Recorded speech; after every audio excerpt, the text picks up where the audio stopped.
I finally figured out the alphabet and figured out the grammatical structure, and I got pretty excited that now we're ready, you know, to start teaching people to read and write their own language. And so I remember talking to the chief of the village, Salbadi, because he owned all the land, and I told him, you know, we need some piece of land so we can build a school, because I want to start teaching people to read and write their language. I says, now I can speak your language, and now I want to teach your people how to read and write your own language. Well, he called the whole village together to talk about that I wanted to start teaching them how to read and write their own language. And they're having this big discussion, and they're not sure why they have to know how to read and write. And that's a pretty big question. What do I say? Why, you know, why do they have to know how to read and write? They have been watching us in the village for about 5 years now. We're still having trouble paddling a dugout canoe. We still have trouble walking up their notched out logs to their houses without holding on to all four, and they can run up and down without holding on. We still have trouble lighting a fire without a whole lot of paper and matches, and so they're looking at the fact that, yeah, we know how to carve on that banana leaf with that thorn, we know how to read and write, but what good does it do? We still don't paddle a canoe right. We still don't know how to weave baskets. We still don't know how to prepare their food. We still don't know how to, you know, climb up their logs and without, you know, their steps without looking awkward, and they're thinking, you know, they don't know how to do any of these things, and so why do we have to know how to read and write when it doesn't help at all? We know how to build our canoes. We know how to build our houses. We know how to light fires, and we know how to fish and hunt, and so they're asking us the question, what's the purpose? Why do we have to know how to read and write? We've been existing for hundreds of generations without reading and writing. And that is really true. They don't have to know how to read and write to carry on with their way of life. And so, you know, I said, well, so that, you know, you can read the Bible. Read the Bible. Well, they don't know anything about the Bible at this stage because we haven't really translated very much. So I walked away and went back to my house. I was very, very discouraged, and I really wasn't sure just how I was going to handle this incredible barrier, because they were right. They don't have to know how to read and write to carry on their way of life. In fact, their way of life is beautiful. And so as I thought about this, I was also observing in the couple of years that I had been there that they are crocodile hunters. And we're in the heart of crocodile country. And the traders would come into Papua New Guinea, and they would come upriver, and they would, you know, try to find these people that are crocodile hunters and buy their skins. What I was observing is that they were being exploited. So one night under my mosquito net, when I was praying and just really talking to God about this problem, what am I going to do? What's the point of translating the Bible if nobody has any interest in learning how to read and write? And you know, their theory was correct. I mean, that's true. They don't need to. So the Lord gave me this idea one night under my mosquito net. So I decided that the next time the crocodile trader came into the village, that I would just really observe what was going on and then talk to the people about it. So it wasn't too much later, maybe 2 or 3 weeks later, in comes the canoe with the crocodile traders, and they come in, and of course the people beat the drums to get the, you know, everybody to bring all their skins and lay them on the banks of the river, and so my house looks right down on the river. I can see every canoe that comes in, and so I'm just kind of standing there on my house, listening to what's going on, and so the crocodile trader says, "Okay, here's a skin. Okay, on this fella, pook skin by me giving you 2 pella battery now 1 torch." He says, "For this crocodile skin, I'm going to give you 2 batteries and 1 flashlight." And the next, he goes down the next line. He says, "Well, by me giving you some pella fishing line, a fishing hook, maybe a lick bag of salt. And for this one, I'm going to give you some fishing hooks and some fishing line and maybe a little bag of salt." Well, he goes down the line like that. So after the crocodile trader left, I called several of the men into the house, and I said, "Okay, Do you realize that for that crocodile skin, I said, I'm just guessing, but I'm going to find out this for sure, that probably should have been a whole lot of money. Well, you see, in those early days, they really didn't know about money. I noticed that they had a vine around their neck with some shillings, and the shillings had holes in them, and that's what the Australians did. They bore holes in the shillings so they could put a vine through it, you know, and carry, because they didn't wear clothes and have pockets. But for the paper money, the pound notes, it was shillings and pounds at that time, they had no clue that the paper money was of any value. And I noticed that some guys were using it as smoke paper. They would roll up their tobacco. And I saw one guy smoking a 20-pound note. And I have no idea how many hundreds of dollars or pounds that they had smoked up, because they thought that was just good smoking paper. So I told them, I got some of the pounds and shillings. I said, okay, this is real money. This buys a whole lot of flashlights and a whole lot of batteries. Because see, the flashlight is so powerful to them. They have no clue what a flashlight costs. And they go out crocodile hunting late at night when there's no moon, no stars. I mean, it's really black. And they have their torches. And so there's 3 people in a canoe, one at the head of the canoe with a torch spanning the river, one in the middle of the canoe who's the guy that has the spear, one in the back who is carefully steering the canoe. And so they drift on the river, and they're spanning the river with a torch.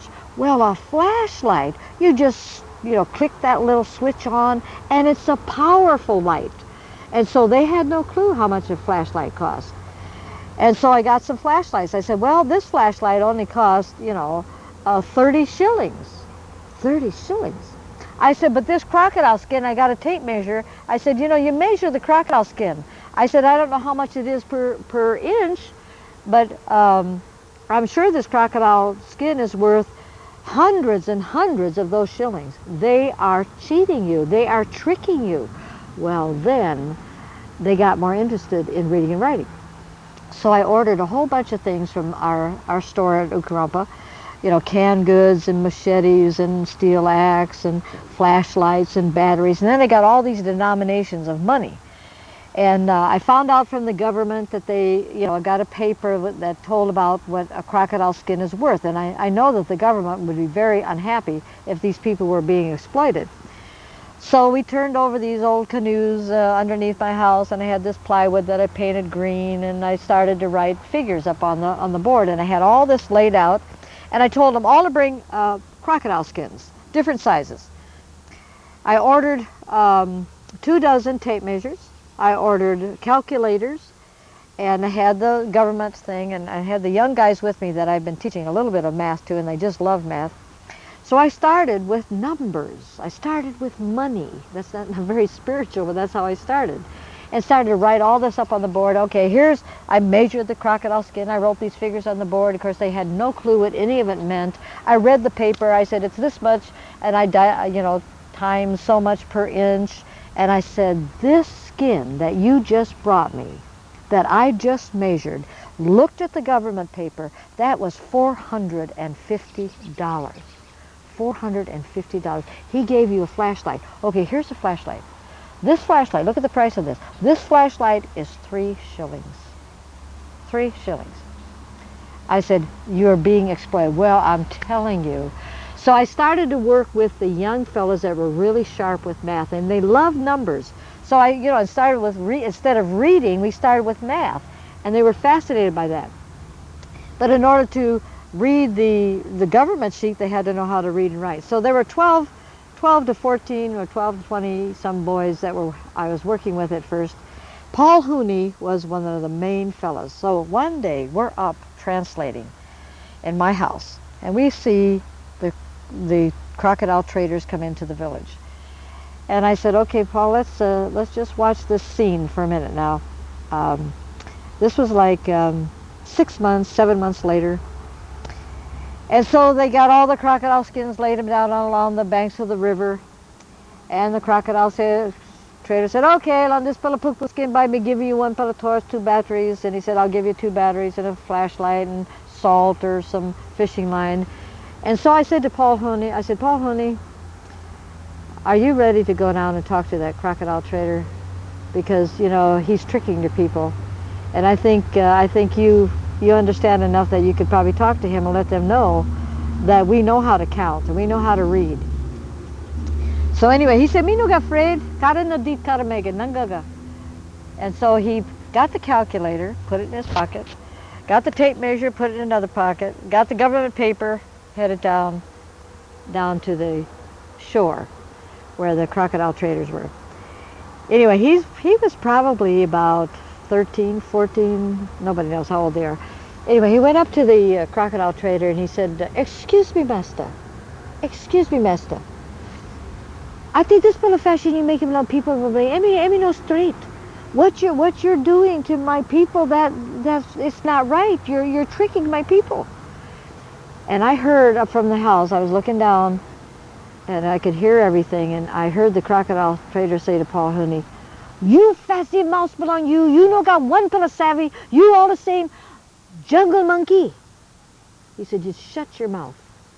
You don't know anything about this. You are nothing more than a jungle monkey." Whoa. And Paul Honey said, "Excuse me, master, but me like showing you." And so Paul Honey ripped out the tape measure from his pocket, measured the crocodile skin, took out his calculator and had the government paper. And he said, "You look at this fella. This fella poop skin, look at this. It's 22 inches or 23 inches. And look at this paper. It's so much per inch." And he took out his calculator and figured it out. And look at him number. Look at the number here on the calculator. You have to give him, you must give him $400. You have to give him $400. You can't give him just a flashlight. Me pilla, you get savvy now. We understand now. We know how to read and write. And I'll tell you, the crocodile traders did not like me. But you know what? This news went up and down the river, which became a big opening with all the other villages to come, you know, and learn. And so we had different people coming from these other villages.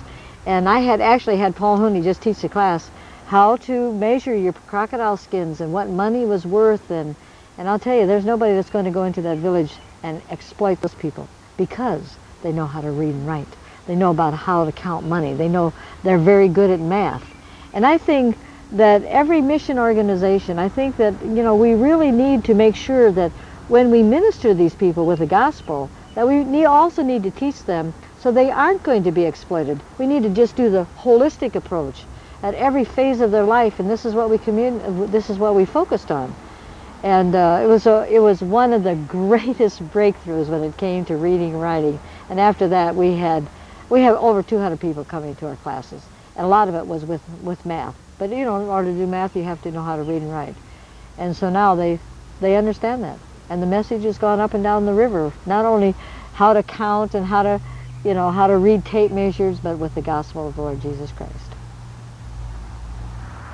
You know, one of my favorite stories is when I was getting ready to come home on my very first furlough. I'd been there 5 years, and I wanted to teach the people how to write a letter so that we could have some communication, because, you know, we'd gotten the school going, and there were a number of people that were very capable of writing a letter.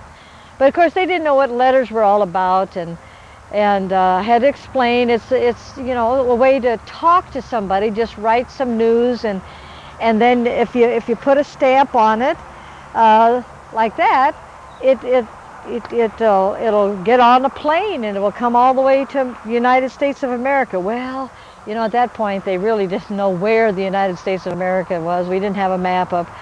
So what I did was I got a world map. Put the world map on the wall, the bamboo wall, and I said, okay, well, here's the United States of America. This is this is my country. All of this on the map is ground. And I said, here's the Great Lakes, here's Chicago. Chicago's a really big village. I don't live there. I live down here by Chesterton and Valparaiso, Indiana. And I said, you see all this blue stuff on the map? I said, that's all the salt water. Well, most of them had never seen the salt water.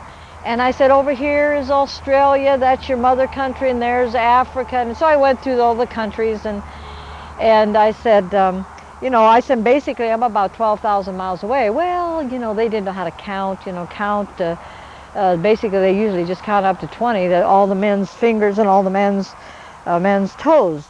And so if you're going to, you know, want 40, you stand up 2 men and all their fingers and all their toes. Well, how in the world are you going to do 12,000 miles? So anyway, I tried to figure out how to explain that. I said to go down to the airstrip is 110 miles. Well, you'd have to, you know, do that about 10 times before you're going to get the distance. Well, they were beginning to understand it as I tried to explain a little bit in their terminology.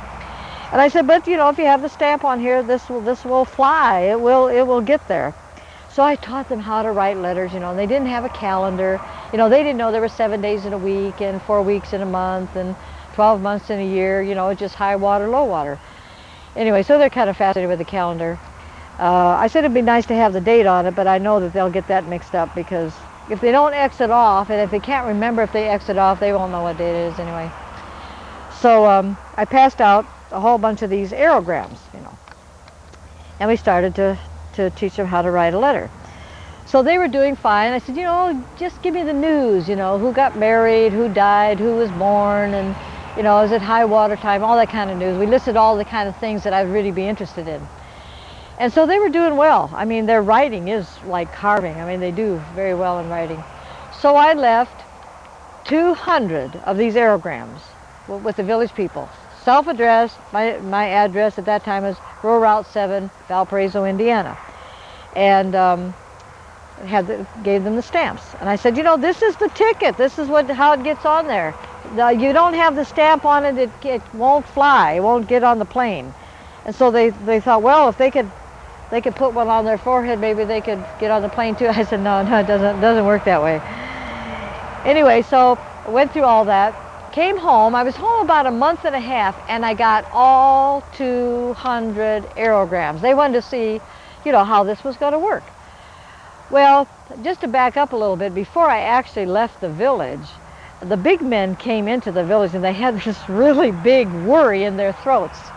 And they said, you know, they were the big men from all 4 clans, and they heard that I was getting ready to go home, and they were very concerned about that I was going to go home and find a man, and I was going to get married, and they didn't want me to get married. I said, well, you know, most people get married, and they said, no, we don't want you to get married. So this was a couple of weeks before I actually left, and we've been teaching them how to read and write letters. And so just as we were starting to pack, these big men came into the house, and I figured they were going to say goodbye. They were the leaders of the village. And they said, you know, we've been thinking about this. We told you that we didn't want you to get married, and we decided that probably wasn't fair. So we decided it was okay. If you found somebody that, you know, you really wanted to marry, you could go ahead and get married. But now when you come back, you've got to leave him home. You cannot bring him back here. So they got that worked out. And I tried to figure that out. People ask me, you know, what do you think it was? And I think, well, I think it's because we're kind of a non-threat. You know, women are a non-threat. We have found this out in many areas where we work around the world, that women seem to be very accepted because we are a non-threat. You know, we take male for granted. But, you know, I just want you to visualize this. This leaves the village in a dugout canoe. Comes down river for 110 miles.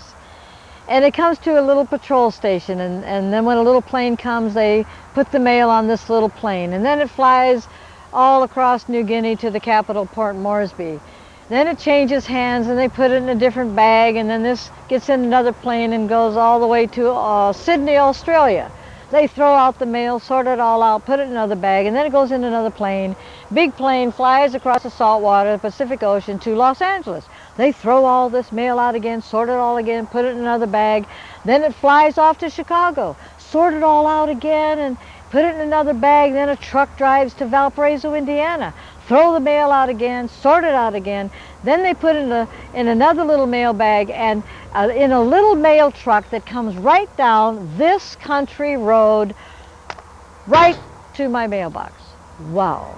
Stop and think about that. And so, you know, I got all their letters.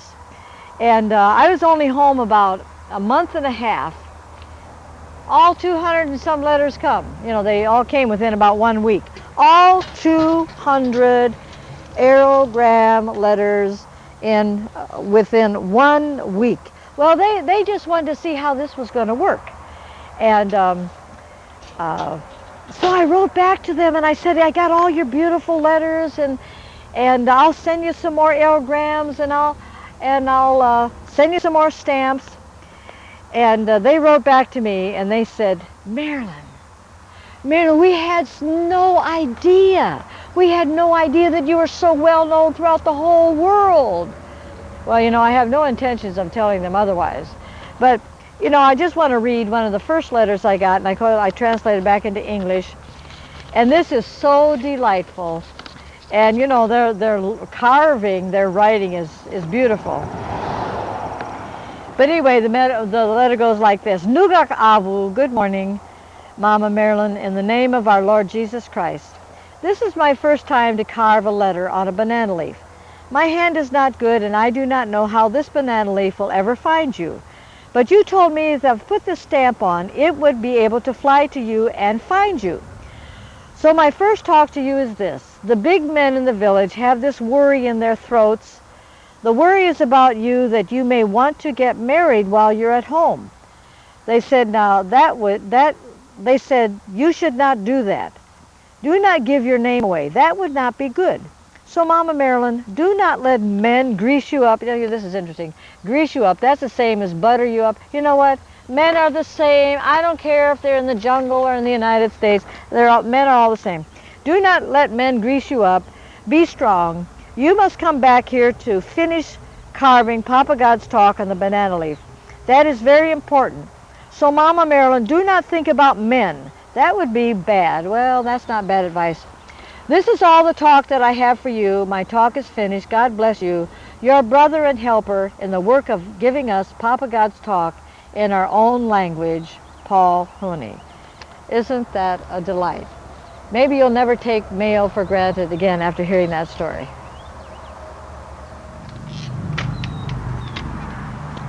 In 1989, after we finished translating the New Testament, I brought 6 men home to the United States. We were here for 12 months. We were in 29 states. We had about 200 and some meetings. They probably saw more of the United States than most people see that live here.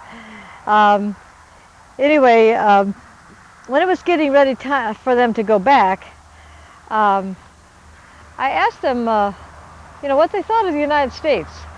Well, they were pretty impressed, you know, with all the Christians and the generosity, and you know, how kind people were,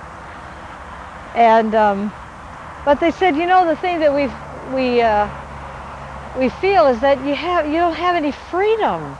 You're enslaved. I said, what do you mean? We're a very free. We're the most free country in the world. Well, no, we don't see that. I said, well, what do you mean? What do you see? Well, you know, you say you love God, and you want to, you know, God is like your boss, and you rely on God to tell you what to do. But you know, it really isn't that way. It's the watch. You're looking at the watch. It tells you. I mean, it tells you when to get up, and it tells you when to go to work, and it tells you when to eat, and it tells you when to come home, it tells you when to go to bed.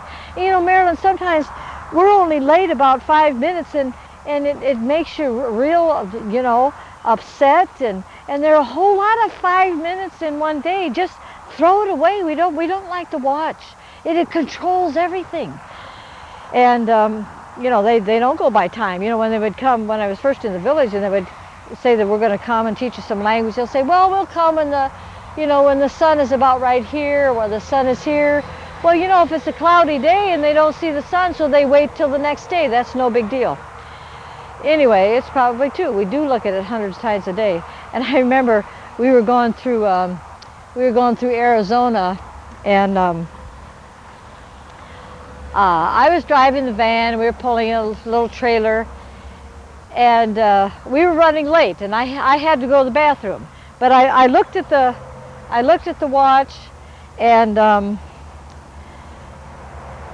I realized that we didn't have enough time.